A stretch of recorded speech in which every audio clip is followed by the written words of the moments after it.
Hello everyone. ബയോളജിയിലുള്ള 15th unit diversity for sustenance അതാണ് ഇന്ന് നോക്കാൻ പോകുന്നത്. ഇത് പാർട്ട് 2 വീഡിയോ ആണ്.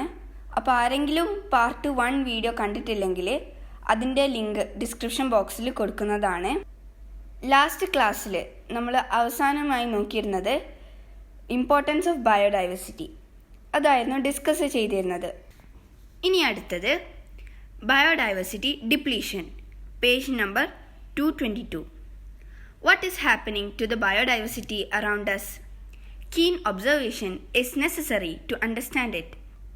ഇപ്പം നമ്മൾ ചുറ്റിലുള്ള ബയോഡൈവേഴ്സിറ്റി അതിനെന്താണ് സംഭവിച്ചുകൊണ്ടിരിക്കുന്നത്? Birds are found everywhere. Birds fall easy victims to changes in the ecosystem. എല്ലായിടത്തും നമുക്ക് ബേർഡ്സിനെ കാണാം. ഒരു എക്കോസിസ്റ്റമിൽ ഈസി വിക്ടംസ് സംഭവിക്കുന്നത് ബേർഡ്സിനാണ്.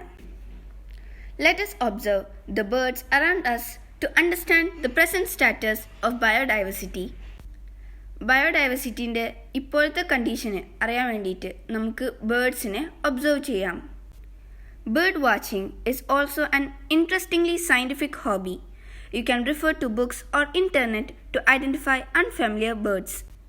Remember to note down the peculiarities of external features and the nature of birds observed. Observe the figure 15.2. ആ ഫിഗറിൽ കേരളയിലുള്ള different types of birds നമുക്ക് അതിൽ കാണാൻ സാധിക്കും. അതിവിടെ സ്ക്രീനിൽ കൊടുത്തിട്ടുണ്ട്. ബുക്സോ അല്ലെങ്കിൽ ഇൻ്റർനെറ്റ് വഴിയോ ഈ ഡിഫറെൻറ്റ് ബേർഡ്സ് ഒന്ന് കണ്ടുപിടിക്കുക. Our surroundings were once rich with a multitude of birds like these. Has there been any change in the diversity of birds in your locality? What is your finding? ഒരു കാലത്ത് നമ്മുടെ സറൗണ്ടിങ്സിലൊക്കെ പലതരത്തിലുള്ള birds കാണാറുണ്ട്. പക്ഷെ ഇപ്പം എന്ത് സംഭവിച്ചു? അതിനു വേണ്ടിയിട്ട് discuss with the help of indicators provided. Indicators ഒന്ന് നോക്കുക. Large scale destruction of ecosystems, over-exploitation of natural resources, excessive use of chemicals in agricultural fields. പിന്നെ ബാക്കിയുള്ളത് നിങ്ങൾ കംപ്ലീറ്റ് ചെയ്യുക. Lost links. Observe the picture of certain extinct species. Figure 15.3. ഈ ഫിഗറിൽ നമുക്ക് പല എക്സ്റ്റൻറ്റ് സ്പീഷീസിനെ കാണാൻ സാധിക്കും. അതിൽ dodo, a kind of flightless bird, was common in the island of Mauritius. Dodo എന്ന് പറഞ്ഞ പറക്കാനാവാത്ത പക്ഷി മൊറീഷ്യസ് ഐലൻഡിൽ കാണപ്പെടാറുണ്ടായിരുന്നു.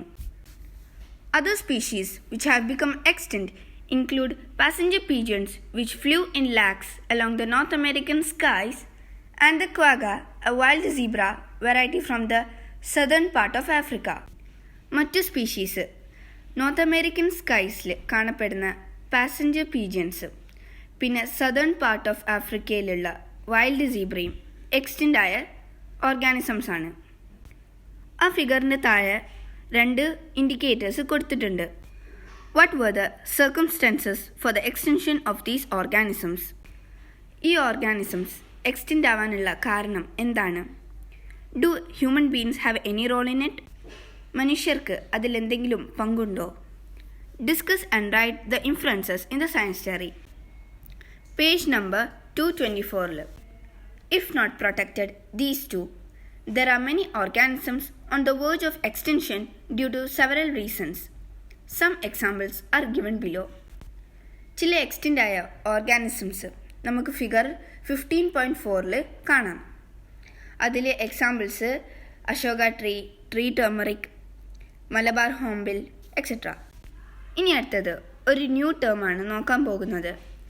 Red data book. IUCN, International Union for Conservation of Nature, is an organization for environmental protection operating in different countries. IUCN എന്ന് പറഞ്ഞിട്ടുള്ള ഒരു organisation പല കൺട്രീസിലും environment protect ചെയ്യാൻ വേണ്ടിയിട്ട് ഓപ്പറേറ്റ് ചെയ്യുന്നുണ്ട്. Under the auspices of IUCN, a list of endangered plants and animals is prepared every year. This is known as Red Data Book. IUCNൻ്റെ കീഴിൽ every year ഒരു endangered പ്ലാന്റ്സും ആനിമൽസുള്ള ഒരു ലിസ്റ്റ് തയ്യാറാക്കുന്നുണ്ട്. ആ ലിസ്റ്റിന് പറയുന്നതാണ് red data book. Some countries prepare Red Data Book on their own. ചില countries red data book അവർ തന്നെ prepare ചെയ്യും. The information in the Red Data Book is helpful to identify the extent of biodiversity depletion and to plan out appropriate conservation activities. ഈ red data ബുക്കിലുള്ള information നമുക്കതിലുള്ള biodiversity ഡിപ്ലീഷന് identify ചെയ്യാൻ സാധിക്കും. പിന്നെ അതുപോലെ തന്നെ conservation activities plan ചെയ്യാനും സാധിക്കും. Let us preserve diversity. നമുക്ക് ഡൈവേഴ്സിറ്റീനെ സംരക്ഷിക്കാം. Sustainable development is possible only with the protection of nature. Analyze the illustration showing a wise approach to biodiversity. Illustration 15.7 നമുക്ക് അതിൽ എങ്ങനെ ഒരു ബയോഡൈവേഴ്സിറ്റി പ്രിസർവ് ചെയ്യാം അതതിൽ കാണാൻ സാധിക്കും. Know, protect and use. There are many national and international organizations and legal systems working for conservation of biodiversity. Biodiversity conserve ചെയ്യാൻ വേണ്ടിയിട്ട് പലതരത്തിലുള്ള നാഷണലും ഇൻ്റർനാഷണലായിട്ടുള്ള ഓർഗനൈസേഷൻസ് ഇപ്പോഴും വർക്ക് ചെയ്യുന്നുണ്ട്. 2 types of conservation methods are prevalent. Conservation methods 2 types ആണ്. ഒന്ന് in situ and ex situ conservation. അതിൽ in situ conservation it is A method in which organisms are protected in their natural habitats. അതായത് ഓർഗാനിസംസിന് അവരുടേതായ ഹാബിറ്റാറ്റ്സ് നാച്ചുറൽ ഹാബിറ്റാറ്റ്സിൽ പ്രൊട്ടക്റ്റ് ചെയ്യുന്നതിനാണ് in situ conservation എന്ന് പറയുന്നത്. Ex situ conservation it is A method in which organisms are protected outside the natural habitats. ഈ method organisms protect ചെയ്യുന്നത് natural ഹാബിറ്റാറ്റ്സിൻ്റെ പുറത്താണ്. Let us familiarize ourselves with some examples of such conservation methods. ഇനി ഓരോ conservation മെത്തേഡിലും അതിലുള്ള examples ഒന്ന് നോക്കാം. In situ conservation wild life sanctuary. These are forest areas declared as protected areas to prevent the extinction of wildlife by protecting the ecosystem. അതായത് forest areas protected areas ആയിട്ട് declare ചെയ്യുകയും ഒരു എക്കോസിസ്റ്റമിലുള്ള വൈൽഡ് ലൈഫ്സിനെ conserve ചെയ്യാണ് ചെയ്യുന്നത്. അതിൻ്റെ example Periyar, Wayanad are examples for wildlife sanctuaries in Kerala. അടുത്തത് national parks. National parks are designed to protect the wildlife along with the protection of historical monuments, natural resources and geographical features of an area. National parks design ചെയ്തിട്ടുള്ളത് wild ലൈഫ്സിനെ protect ചെയ്യാനും അതോടൊപ്പം തന്നെ ഒരു ഏരിയയിലുള്ള historical monuments, natural geographical features protect ചെയ്യുന്നതിന് പറയുന്നതാണ് national parks. Community reserves. Community reserves are areas protected with the participation of public. അതായത് എല്ലാവരും കൂടി ചേർന്ന് ഒരു ഏരിയ പ്രൊട്ടക്റ്റ് ചെയ്യുന്നതിന് പറയുന്നതാണ് community reserves. These are ecological important places located in populated areas. Populated ഏരിയാസിൽ ലൊക്കേറ്റ് ചെയ്തിട്ടുള്ള ഇമ്പോർട്ടൻറ്റ് പ്ലേസസ് ആണ്. The Kadlundi Community Reserve spread over the districts of Malappuram and Kozhikode is an example. അടുത്തത് Biosphere reserves. These are vast regions designed with the aim to protect world's important ecosystem, biodiversity and genetic resources. World's important ecosystem, biodiversity, പിന്നെ അതുപോലെ തന്നെ genetic resources ഇതൊക്കെ protect ചെയ്യുന്ന vast ഏരിയാസിന് പറയുന്നതാണ് biosphere reserves. Biosphere reserves like the Nilgiris is an example. Scared groves. These are small areas of biodiversity protected in regions and inhabited by human beings. അതായത് human beings inhabit ചെയ്യുന്ന regions അവിടെ ബയോഡൈവേഴ്സിറ്റിൻ്റെ small areas protect ചെയ്യുന്നുണ്ട്. അതിന് പറയുന്നതാണ് scared Groves. Scared groves play an important role in the conservation of water in the region too. അങ്ങനത്തെ റീജിയൻസിൽ conservation of water sacred groves ഒരു important role ചെയ്യുന്നുണ്ട്. Ecological hotspots. Ecological hotspots are areas rich in endemic species but facing the threat of habitat destruction. പലതരത്തിലുള്ള organisms കൊണ്ട് നിറഞ്ഞ സ്ഥലങ്ങളിൽ ഡിസ്ട്രക്ഷനും face ചെയ്യുന്നുണ്ട്. അത്തരം ഏരിയാസിന് പറയുന്നതാണ് ecological hotspots. Out of the 34 hotspots all around the world, 3 of them are in India. They are Western Ghats, Northeastern Himalayas and Indo-Burma region. വേൾഡിൽ 34 hotspots ആണ് ഉള്ളത്. അതിൽ 3 ഇന്ത്യയിലാണ്. ഒന്ന് Western Ghats, North Eastern Himalayas and Indo Burma region. Complete the illustration of in situ conservation suitably.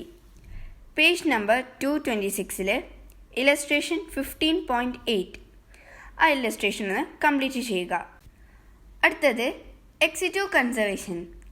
സൂലോജിക്കൽ gardens. Zoological gardens are conservation centers where different varieties of animals are protected and housed separately. പലതരത്തിലുള്ള ആനിമൽസിനെ protect ചെയ്യുകയും separate ആയിട്ട് അതിനെ housing ചെയ്യുന്ന conservation സെൻറ്റേഴ്സിന് പറയുന്നതാണ് zoological gardens. They also function conservation centers of organisms which have become extinct in wild. വൈൽഡിലെ എക്സ്റ്റിൻ്റ് ആയ ഓർഗാനിസംസിനെ ആ സെൻറ്റേഴ്സിൽ conserve ചെയ്യുകയും ചെയ്യുന്നുണ്ട്. There are zoological gardens at Thiruvananthapuram and Thrissur in Kerala. Botanical gardens. These are wide research centers which are rare and important plants of diverse species are protected. Rare ആയതും important ആയ പലതരത്തിലുള്ള പ്ലാന്റ്സിനെ protect ചെയ്യുന്ന wide research സെൻറ്റേഴ്സിന് പറയുന്നതാണ് biological gardens. We can identify many plants and get more information about them by visiting a botanical garden. നമുക്ക് ഒരു botanical garden visit ചെയ്യുമ്പോൾ തന്നെ അവിടെ നമുക്ക് പ്ലാന്റ്സിനെ കുറിച്ചുള്ള പല ഇൻഫോർമേഷനും കിട്ടും. ബൊട്ടാനിക്കൽ ഗാർഡൻസിൻ്റെ example Jawaharlal Nehru tropical botanical garden and research institute, പിന്നെ മലബാർ ബൊട്ടാനിക്കൽ ഗാർഡനും. Gene banks. These are research centers with facilities to collect seeds and gametes to preserve them for a long time. Organisms can be recreated out of them whenever required. സീഡ്സും ഗാമെറ്റ്സും collect ചെയ്തിട്ട് ഒരു long ടൈമിന് preserve ചെയ്ത് വെക്കുന്ന research സെൻറ്റേഴ്സിനെ പറയുന്നതാണ് gene banks. അതിൻ്റെ example Rajiv Gandhi centre at biotechnology. ഇനി അതിൻ്റെ ഇൻഡിക്കേറ്റേഴ്സ് നോക്കാം. What is the scope of ex situ conservation? Ex situ കൺസർവേഷൻ്റെ ബെനിഫിറ്റ് എന്താണ്? Second, what is the significance of gene banks? ജീൻ ബാങ്ക്സിൻ്റെ പ്രത്യേകത എന്ത്? അതൊന്ന് കണ്ടുപിടിക്കുക. നമ്മൾ നേരത്തെ പറഞ്ഞു, നാഷണലായിട്ടും ഇൻ്റർനാഷണലായിട്ടും ബയോഡൈവേഴ്സിറ്റി പ്രിസർവ് ചെയ്യാൻ വേണ്ടിയിട്ട് പല ഓർഗനൈസേഷൻസ് ഉണ്ടെന്ന്. Let us familiarize ourselves with some of the organizations and institutions at the national and international levels. അങ്ങനത്തെ ചില ഓർഗനൈസേഷൻസ് നമ്മൾ ടെക്സ്റ്റിൽ കൊടുത്തിട്ടുണ്ട്. അതൊന്ന് ഒബ്സർവ് ചെയ്യുക.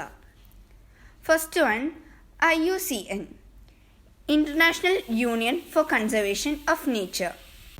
International Union for Conservation of Nature. IUCN is a Switzerland-based independent organization working for the protection of biodiversity. Biodiversity protect ചെയ്യാൻ വേണ്ടിയിട്ടുള്ള ഒരു ഓർഗനൈസേഷനാണ് IUCN. ഇതിൻ്റെ ഹെഡ് ക്വാർട്ടേഴ്സ് സ്വിറ്റ്സർലാൻഡിലാണ്. ഇതിൻ്റെ ഒഫീഷ്യൽ പേജാണ്. ഇതിൽ അതിൻ്റെ തീംസ് ഏതൊക്കെയാണെന്ന് നോക്കുമ്പം ബിസിനസ് ആൻഡ് ബയോഡൈവേഴ്സിറ്റി, പിന്നെ അതുപോലെ തന്നെ climate change, ecosystem management, environmental law, forest, പിന്നെ global policy, governance and rights, marine and polar അതായത് water animals, nature based solutions, പിന്നെ protected areas, science and economics, species, water and world heritage. ഇത്രയും തീംസാണ് IUCN conserve ചെയ്യുന്നത്. ഇനി അടുത്തത് WWF, Worldwide Fund for Nature. Biodiversity conservation, prevention of exploitation, and pollution of natural resources are the objectives of WWF. Its headquarters is also in Switzerland. മറ്റൊരു ഓർഗനൈസേഷനാണ് World Wide Fund for Nature. ഇതിലും അതുപോലെ തന്നെ biodiversity conserve ചെയ്യുന്നുണ്ട്, എക്സ്പ്ലോയിറ്റേഷനൊക്കെ prevent ചെയ്യുന്നുണ്ട്, natural റിസോഴ്സസിൻ്റെ പൊല്യൂഷനും പ്രിവെൻറ്റ് ചെയ്യുന്നുണ്ട്. ഇതിൻ്റെ ഹെഡ്ക്വാർട്ടേഴ്സും സ്വിറ്റ്സർലാൻഡിലാണ്. ഈ ചാപ്റ്ററിൽ ഈ ലാസ്റ്റ് ആയിട്ട് വരുന്നത് let us assess, page number 229. First question, plankton, zooplankton, fish, seal and shark.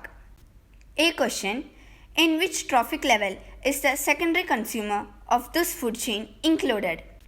അതായത് ഈ ക്വസ്റ്റ്യനിൽ പറഞ്ഞിരിക്കുന്നത് ഇവിടെ മുകളിൽ കൊടുത്ത ഫുഡ് ചെയിന് അതിൽ സെക്കൻഡറി കൺസ്യൂമറിൻ്റെ ട്രോഫിക് ലെവൽ ഏതാണെന്നാണ്.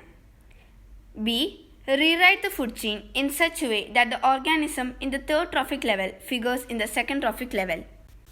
ഒരു ഓർഗാനിസം തേർഡ് ട്രോഫിക് ലെവലിലുള്ളത് സെക്കൻഡ് ട്രോഫിക് ലെവലിലേക്ക് ആ ഫുഡ് ചെയിന് റീറൈറ്റ് ചെയ്യാനാണ് പറയുന്നത്. അതിൻ്റെ ആൻസർ സ്ക്രീനിൽ കൊടുത്തിട്ടുണ്ട്. Second question, find the odd one out from the following, justify your answer. താഴെ കൊടുത്ത എ ബി ക്വസ്റ്റ്യൻസ് അതിൽ odd one out find out ചെയ്യുക, എന്നിട്ട് അതിൻ്റെ റീസണ് ആൻസർ ചെയ്യുക. A question, quagga, Malabar civet cat, Nilgiri tahr, lion tailed macaque. B, Eravikulam, Mathikettan Shola, Periyar and Silent Valley. Third question, examine the statements given below and rewrite if there are any errors. താഴെ കൊടുത്ത statements ഒന്ന് examine ചെയ്യാനും അതിലെന്തെങ്കിലും എറേഴ്സ് ഉണ്ടെങ്കിൽ rewrite ചെയ്യാനുമാണ് പറയുന്നത്. A question, extinct species are included in the Red Data Book. B, WWF is an organization working with the objective of protection of biodiversity. C, gene banks are included in the in situ conservation. ഇത്രയുമാണ് ഈ ചാപ്റ്ററിലുള്ളത്. ഈ chapter ഇവിടെ complete ആവുകയാണ്. ഇതുവരെ എടുത്ത ഭാഗം നിങ്ങൾക്ക് മനസ്സിലായിട്ടുണ്ടാവുമെന്ന് വിചാരിക്കുന്നു.